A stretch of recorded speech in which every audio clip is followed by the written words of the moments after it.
Two means of delivery. Jet bombers are the major means available at present for delivering a nuclear attack against the United States, and will probably remain an important element of any attack for several years. Delivery of nuclear warheads may be by bombs or missiles launched from bombers. The latter is a capability which may be improved over the next few years.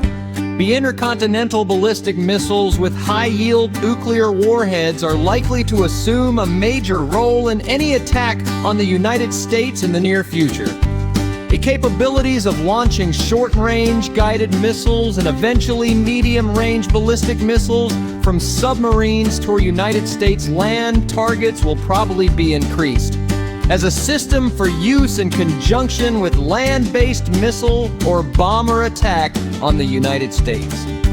A small number of nuclear devices could be introduced into the United States clandestinely, and clandestine use could also be made of conventional weapons and chemical and biological warfare agents for sabotage purposes. 3 targets of the potential enemy could attack a large number of targets within the United States. It is unlikely that every possible target would be attacked, either in an initial nuclear assault or in subsequent attacks. Neither the total number of intended targets nor the pattern of attack can be predicted. Merely bases of our nuclear retaliatory forces, other important military installations, and centers of government, industry, and population would be principal targets of nuclear attack. These target categories 1 include Reverential bases of the Strategic Air Command, installations of the Continental Air Defense,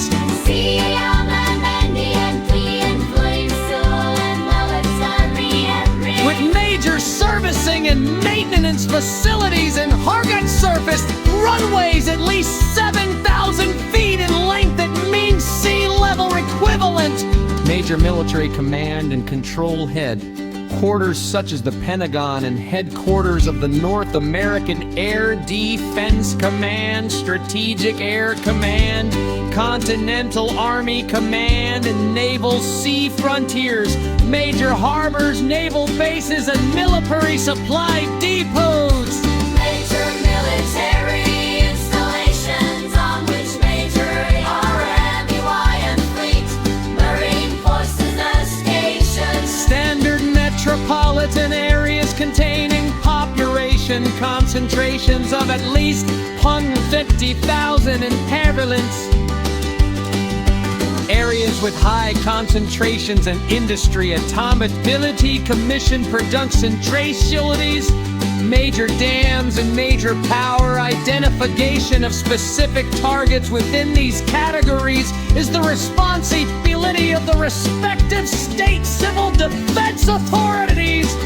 The federal government, through the OCDM regional offices, will assist the states in identifying probable target areas. Transportation, communications, and petroleum handling facilities are because of the size and nature of likely target. Areas and the variety of enemy objectives. Such target areas should plan for multiple weapon attack. For targeting purposes, nuclear weapons are considered to cause total destruction. Over a circular area having a radius of 2 to 5 miles from ground zero and partial damage to several times these distances. In general, the surface detonation of nuclear weapons probably would be attempted by an enemy attacking force, since the radioactive fallout at ROM surface bursts WLD increased casualties and interfere with military some nuisance throwing activities for an extended time.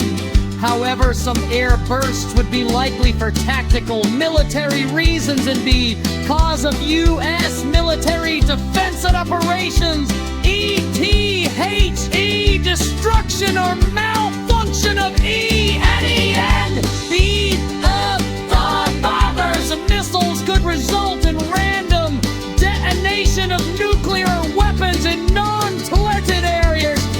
Subsequent attacks may be possible and may even be directed at targets previously struck. G, animals and crops might be targets for biological warfare, especially the long-term recuperative powers of the United States appear to be a decisive factor. Sabotage against key individuals and installations